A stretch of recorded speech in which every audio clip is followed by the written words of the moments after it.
สบายดีและสวัสดีเด้อตอนนี้ทีมงานได้เฮามาลีฝนท่านผู้ชมเนาะกินลวกมาม่าคนละ สบายดีเด้อ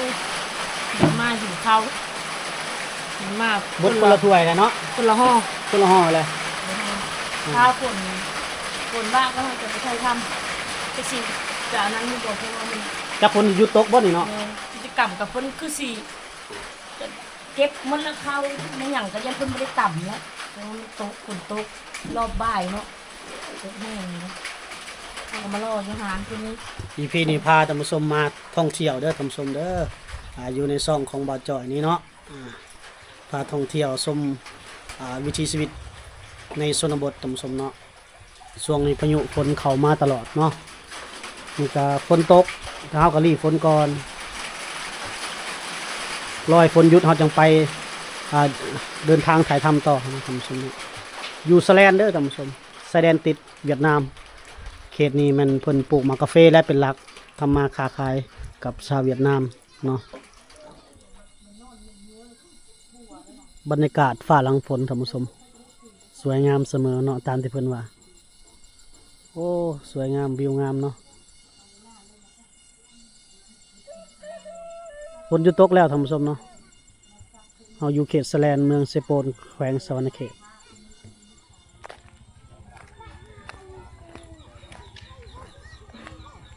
เขตจุดซุมแถวนี้เพิ่นก็อาศัยค้าขายกับชาวเวียดนามเลยท่านผู้ชมเก็บหมากกาแฟส่วนหลายแต่ว่ามื้อนี้ฝนตกโอ้บ่ได้เพิ่นก็สิบ่ได้เก็บให้เบิ่งว่าท่านผู้ชมเนาะก็สั่นเห็นแล้วเพิ่นไปเก็บหมากกาแฟเรียกว่าเก็บหมากกาแฟเนาะเฮือดซ่านบ้านซองเพิ่นมีไฟฟ้าได้ท่านผู้ชมเนาะ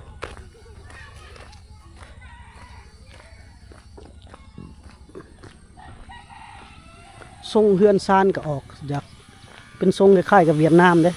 แถวนี้ก็ค้าขายกับคนเวียดนามเป็นหลักออกไปนี่ก็นี่ประมาณ5-6 กิโลก็เป็นเขตชายแดนเวียดนามอีกเนาะท่านผู้ชมเวียนซานครับ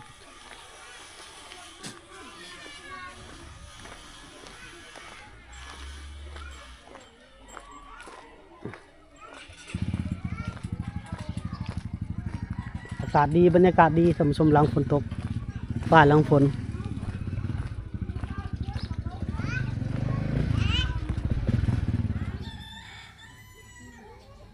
โอ้แม่เฒ่าเพิ่นกำลังหาบน้ำมาเนาะ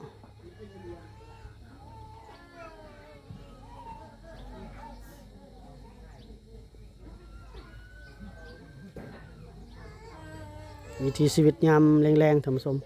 อยู่ที่เขตสแลนเมืองเซโปนแขวงสะวรรณเขตหมู่บ้านเขาเจ้าก็ใหญ่ได้หมู่บ้านสแลนนี่ท่านผู้ชมบ้านหลังใหญ่จบเจือได้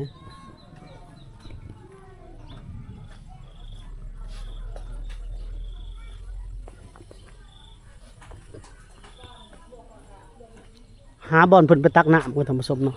เพราะว่าเราเห็นอันชาวบ้านเพิ่นไปหาบน้ำมา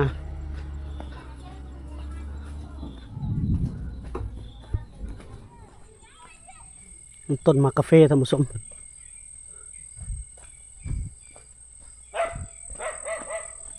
ออกมาหน้าเพิ่นก่อนท่านผู้ชม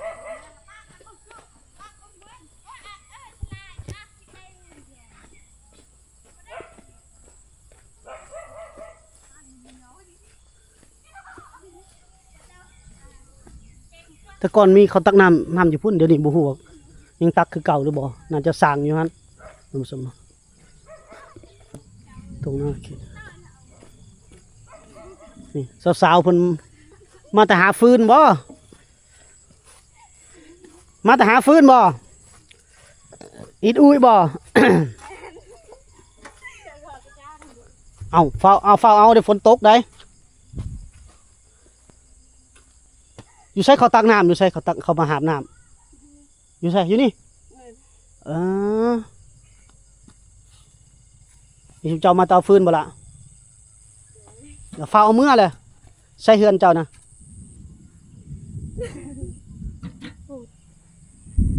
างใดเฮือน ăn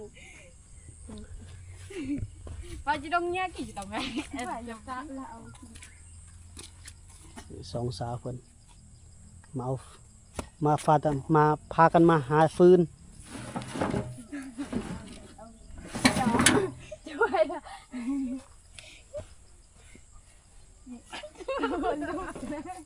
เอาเฝ้าเอาได้ฝนตกได้พากันมาเอาฟืนเด้อผู้ชมอยู่นี่เนาะน้ำสางแม่นบ่นี่ตอนหน้าอ้ายนี่บ่บ่ล่ะใส่น้ำสางนะผู้นี้ผู้เสื้อดำนี่ชื่อใดล่ะเจ้าชื่อใด gì đó น้องดออยู่ใส่เฮือนโตนะอยู่นี่จะไหนไปเฮือนเราเลยนำไปเฮือนเราเลยท่านผู้ชมเอาย่อขึ้นล่ะคือบ่ย่อขึ้นนี่นะ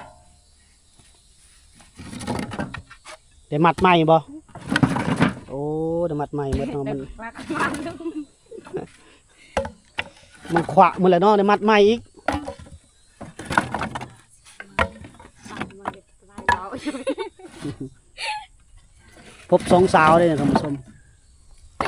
ผู้สาวหมดบ่อ้ายจังเว้าถูกแล้วจังได๋ว่าเมียเขาอ้ายก็บ่กล้าหยอกแล้วผู้สาวหมดเนาะ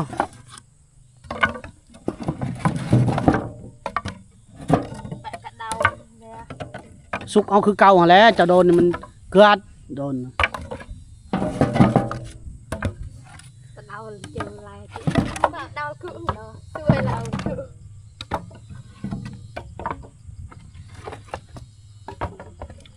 น้องดอปินมาพี่เด้อน้องดอเบิ่งนิดนึงหน้าตาดีเด้แต่ละคนนี่เด้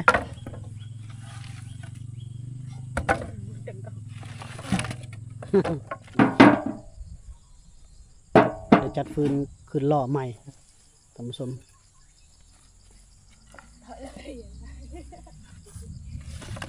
ผู้นั้นน้องดอผู้นี้ได้ซื้อได้เจ้านะ con lê tao siêu bắn ซื้อบังเป็นหมู่กันบ่หรือเป็นเอื้อย con ươi เป็นเอื้อยสองเอื้อยน้องมาแต่หาฟืนมาโอ้เบิ่งอ้ายกันจับซอยกันจะไหนเจ้าหายเด้บ่ซอยนะมวยเนียโยบคือได้ไหนได้มายังโบงอยู่ใช้ส่วนยังโบง bạt chân đây cả bạt chân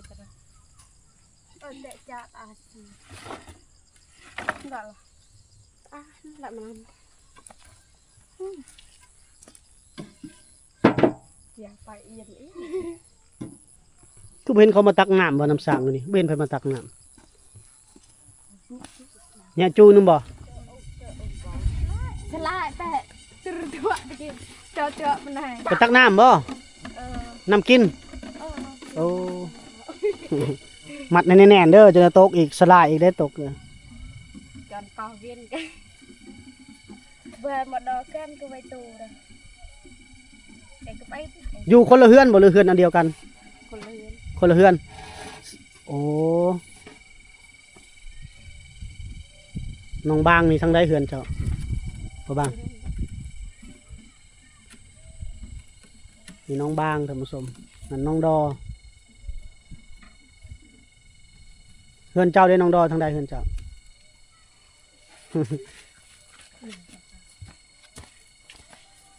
ไปบ่บันนี่จูบ่ เอาไปแล้วบ่ผ้า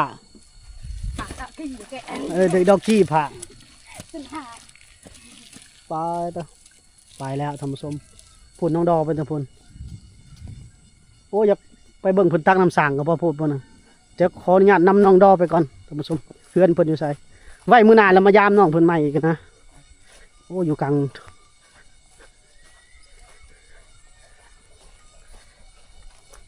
แบตกล้องเฮาสิหมดแล้วแบตกล้องเฮากัน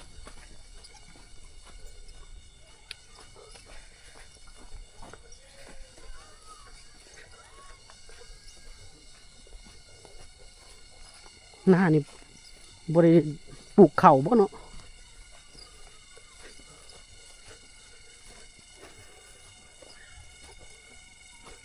นำไปเฮือนน้องดอเพิ่นก่อนเนาะย่างเฮาบ่ทันน้องเพิ่นล่ะ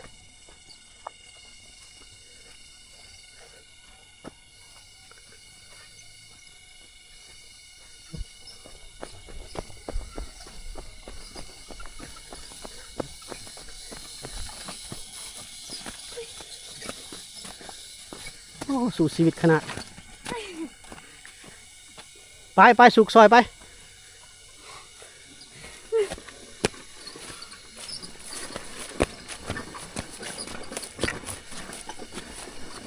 โอ้ยล้อมันเหนียวตีนล้อรถเข็นมันเหนียว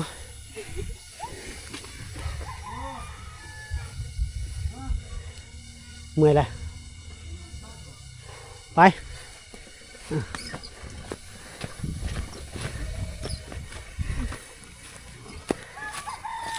นี่บ่เหือนเรา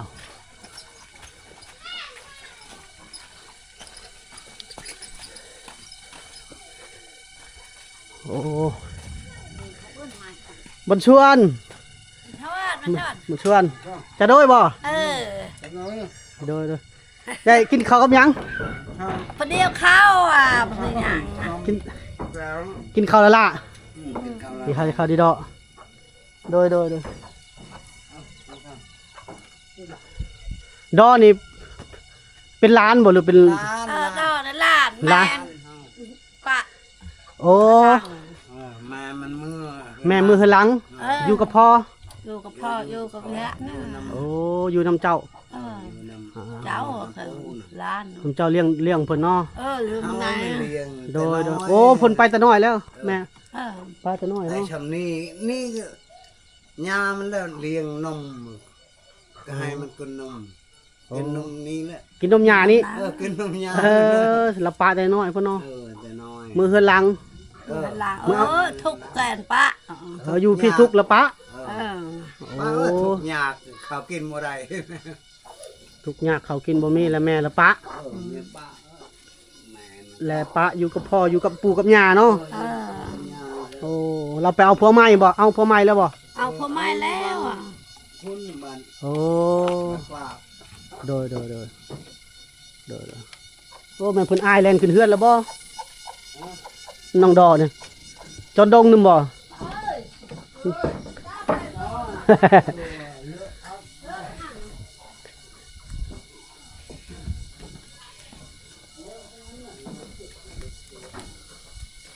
นี่เหือนน้องดอเพิ่นท่านผู้ชมมาฮอดเฮือนน้องดอเพิ่นท่านผู้ชมอยู่กับดอเอ้ยพี่นางมาพี่เด้อน้องดอเด้ออยู่กับพ่อเนาะอยู่กับปู่กับย่าเจ้าได้เรียนหนังสืออยู่บ่ บ่ บ่ได้เรียนเลยบ่ได้เข้าห้องปอใดก็บ่ได้เข้า ข่อยเขาปสอง ปสองเขียนหนังสือเป็นอยู่บ่เขียนหนังสือ บ่เป็น มาได้เลยหนังสือเป็นอยู่กับพ่ออยู่จักคนเจ้าไอ้น้องจักคน 3 คน 3 คนโอ้พ่อไอ้น้อง3โอ้3 คนกับแม่ใหม่2โดยพบน้องเพิ่นทำสมน้องดอต้องเขื่อนกงตารางเราก็นี่มองเพิ่นครัวแล้วเนาะแต่น้องเพิ่นนี่อยู่กับปู่กับย่าเนาะเรานอนใส่ไปเท่าดอนี่นอนเฮือนหลังนี้หรือนอนเฮือนหลังนี้เบะดงแหละตั้งเยอะมันดงแม่เอาตะคือ เรานี่ดอนี่อยู่นำชุมเจ้านี่บ่บ่ได้อยู่เฮือนตัวนี้นี่เฮือนพ่อกับแม่ใหม่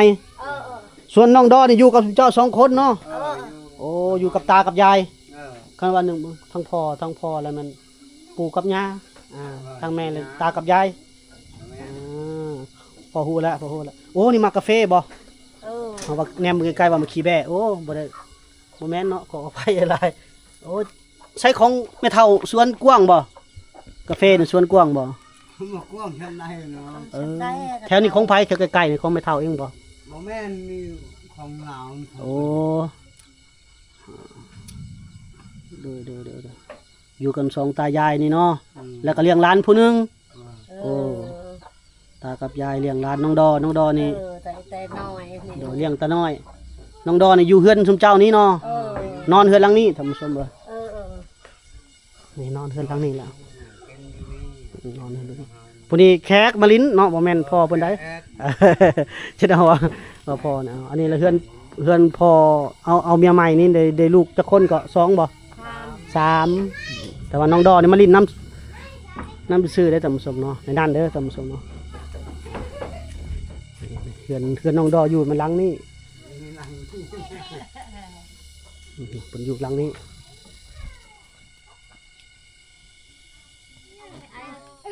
เยอะยังขาดอะไรก็เลยก็ว่าอัน เพิ่นไปหาฟืนซอยยายเนาะท่านผู้ชมซอยปู่กับย่า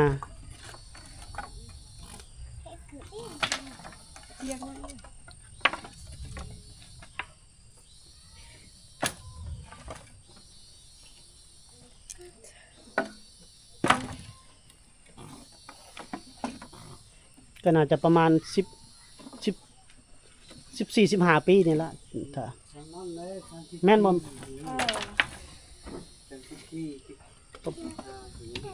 ประมาณ13-14 ปีเนาะเราเนาะ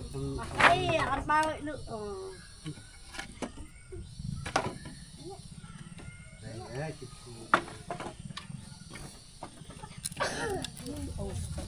บ่ได้เรียนหนังสือเลยเนาะ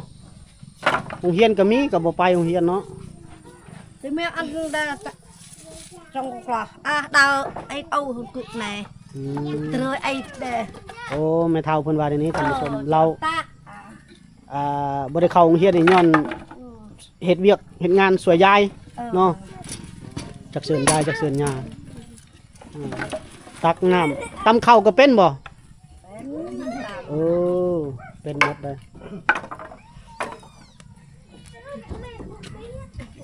แม่เฒ่าก็ซอยแม่เฒ่าก็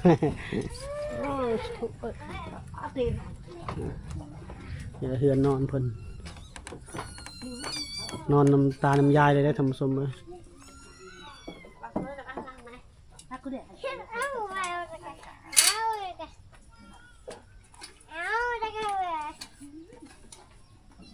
เก็บรอไว้บ่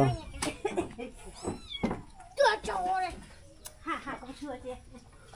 chỗ này kệ chị có chưa con kệ cả chưa con โอ้สิไปส่งนั่นบ่ này ไอเสือกนี่ยืมเขามาบ่เสือกนี่กะเบิ่งเสือกนี่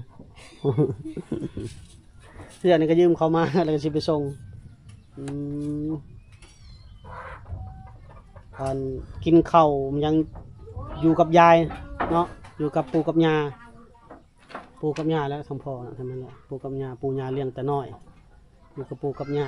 กลางคืนแล้วไปนอนอยู่น้ำหมูบ่ไปนอนกับไผนอนนะ nằm ươi khoai đấy น้ำบังนะบ่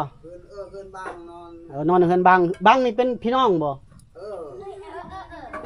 พี่น้องลูกเข้าล้านห้องล้านลูกเคยล้าน โอ้ เคยนี่ล้านอยู่เงิน แสดงว่าเพิ่นก็ไปนอนกับญาติพี่น้องเพิ่นค่ำคืนเนาะนี่ก็ตื่นเช้ามากะแต่ละมื้อเฮ็ดหยังแต่ละมื้อนะเฮ็ดเวียกหยัง tiếp cà phê เก็บกาแฟมื้ออื่นเก็บบ่มื้ออื่นกะเก็บอยู่ไสกาแฟใกล้บ่ có cây โอ้เก็บมากาแฟโอ้อยากมาเบิ่งเพิ่นมาเก็บมากาแฟเด้เบิ่งมือฮือเก็บคู่มือบ่ bò อ่าเก็บมากาแฟโลเท่าไหร่มากาแฟนี่ nó lại lò o เอาเสียงดังเลยเนาะไอ้คนน้อยๆบ่เสี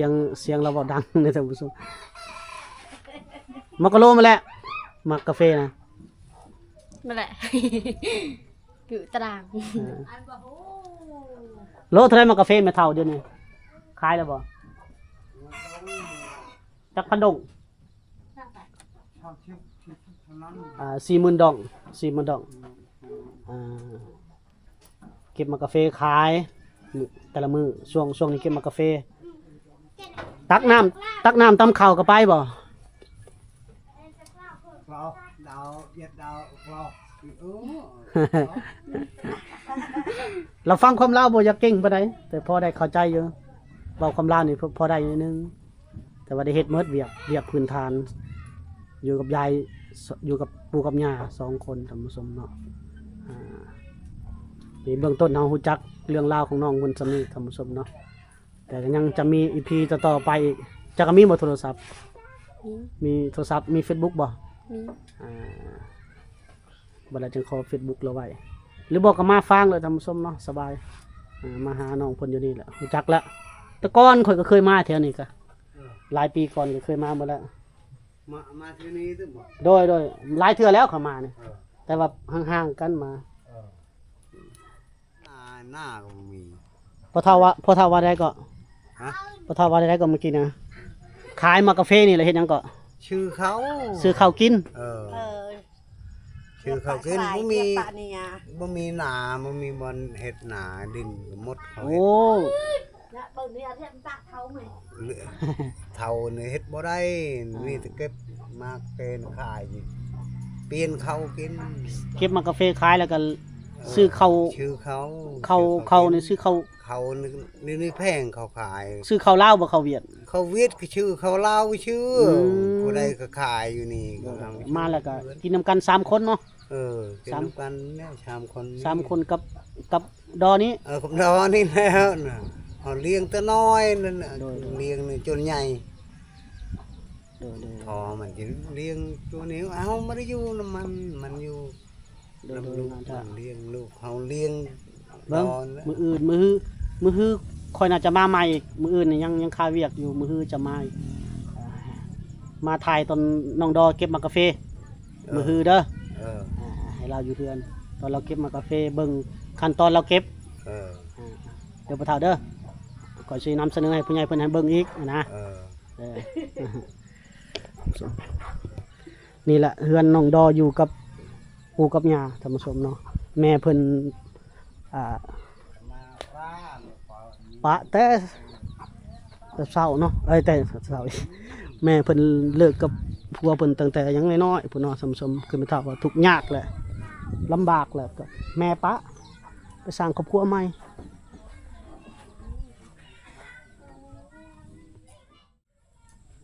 โอเคนะท่านผู้ชมเนาะนี่คือเรื่องราวที่เราเข้ามาเที่ยว